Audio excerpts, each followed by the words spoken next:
আজকে আবার চলে এলাম আপনাদের সামনে আমার সেই ছোট্ট গল্প নিয়ে, যেই গল্পগুলো আমার সমাজে বা আমাদের সমাজে হয়ে থাকে, সেই কাহিনিগুলোই আমি আপনাদের সামনে ছোট ছোট করে তুলে ধরার চেষ্টা করি।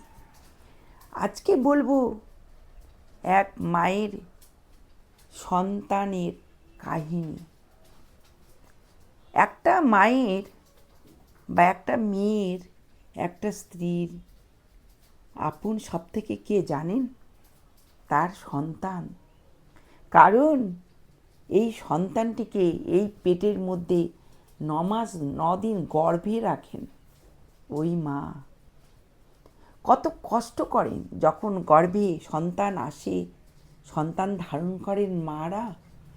মায়ের অনেক রকম কষ্ট, সুবিধে অসুবিধে অনেক কিছু হয়, কিন্তু মারা সেই সন্তানের কথা ভেবে সব কিছু চুপচাপ সহ্য করেন। সেই সন্তান যখন জন্মগ্রহণ করেন,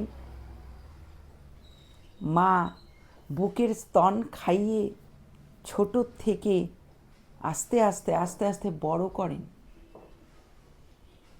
তাকে অ আ ক খ হাত ধরিয়ে পড়ান, হাত ধরিয়ে লেখেন, হাত ধরিয়ে হাঁটা শেখেন, কথা বলতে শেখান। খেতে না পারলে মা জোর করে খাইয়ে দেয়। সন্তান যদি না খেতে পারে, মায়ের কষ্ট হয়। মা সন্তানের জন্য অনেক রকম কষ্ট করেন, কিন্তু সেই সন্তান যখন বড় হয়ে যায়, সেই মায়ের কষ্টের কথাগুলো ভুলে যায়। একটা সংসারে বাবার থেকেও মায়ের প্রয়োজন অনেক বেশি। বাবারা নানা রকম কাজকর্মে সকাল থেকে বাইরে ব্যস্ত থাকেন। মা সন্তানটিকে হাত ধরে স্কুল নিয়ে যান, ভাত মেখে খাইয়ে দেন, অ আ পড়তে বসান, ক খ পড়তে বসান। সব কিছু একটা মাই করেন তার সন্তানের জন্য। মারা চান আমি কষ্ট করি, কিন্তু আমার সন্তানকে আমি সমাজের একজন করে তুলি। তারা যেন মাথা উঁচু করে সমাজে বাস করতে পারে, তারা যেন ভালো রকম সার্ভিস করতে পারে। নানা রকম করে ভালো বেশে ভালোভাবে মারা সেই কথাগুলোকে চিন্তা করে তার সন্তানকে অনেক বড় করেন। আর সেই সন্তানটি যখন বড় হয়ে যান, যখন কোনো ভালো সার্ভিস করছেন, কেউ বা বাইরে চলে যাচ্ছেন, মাকে ওই ছোট্ট ঘরটিতে ফেলে রেখে সন্তান যখন সার্ভিস করতে বাইরে চলে যান, হয়তো সেই সন্তান বাইরে গিয়ে মাকে ফোনে খোঁজ করেন, একবারও চিন্তা করেন না মা কিভাবে আছে ঘরে। তারপর সেই সন্তানটি যখন বিয়ে দেন, তখন তো জীবনে সব শেষ হয়ে যায় একটা মায়ের।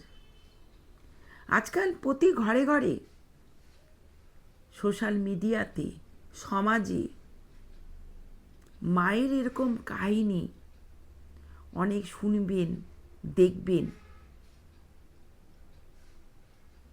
একটা সন্তান যখন মাকে কষ্ট দিয়ে, দুঃখ দিয়ে কথা বলেন, তার মতন কষ্ট একটা মায়ের, তার মতন আঘাত একটা মায়ের কি হতে পারে বলেন তো?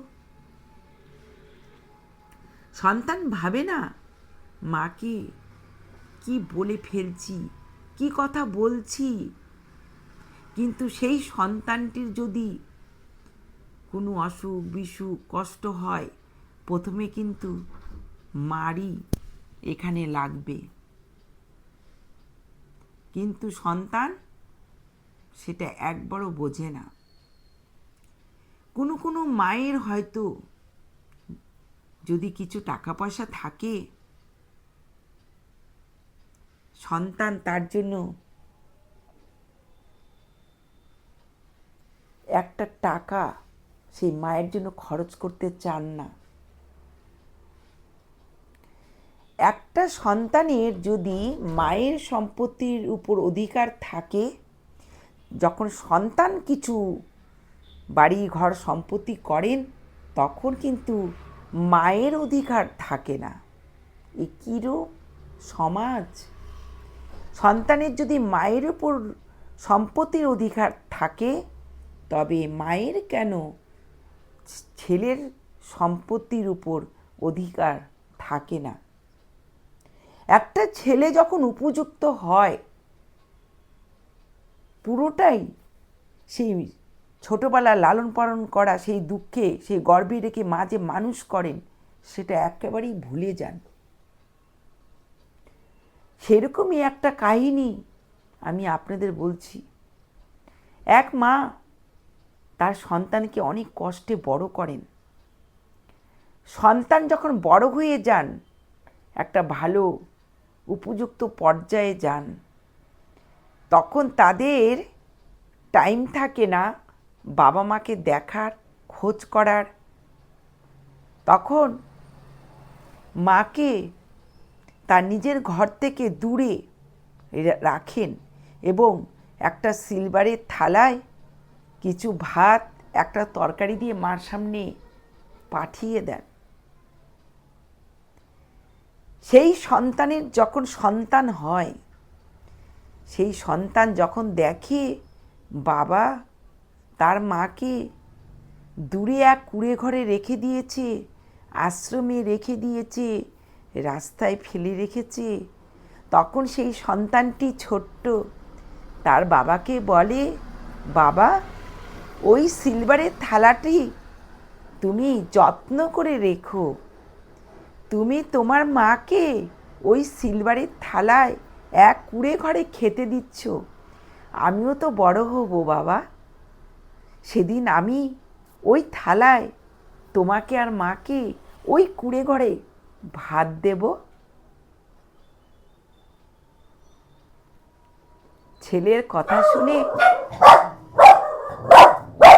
বাবা অবাক হয়ে যান, কিন্তু তবুও তিনি ঠিক হন না, তিনি তার কর্ম করে যান। কিন্তু সেই সন্তানটির যদি কিছু খারাপ হয়, মা কিন্তু থাকতে পারেন না। এটাই আমাদের সমাজে মা সন্তানের কাহিনী। প্রত্যেক সোশ্যাল মিডিয়াতে দেখবেন, প্রত্যেক সমাজে দেখবেন, প্রত্যেক পাড়ায় দেখবেন এরকম মা সন্তানের কাহিনী আজ হয়তো ঘরে ঘরে হচ্ছে। তারা ভাবে না তাদেরও এই দিনটি আসবে। নমস্কার।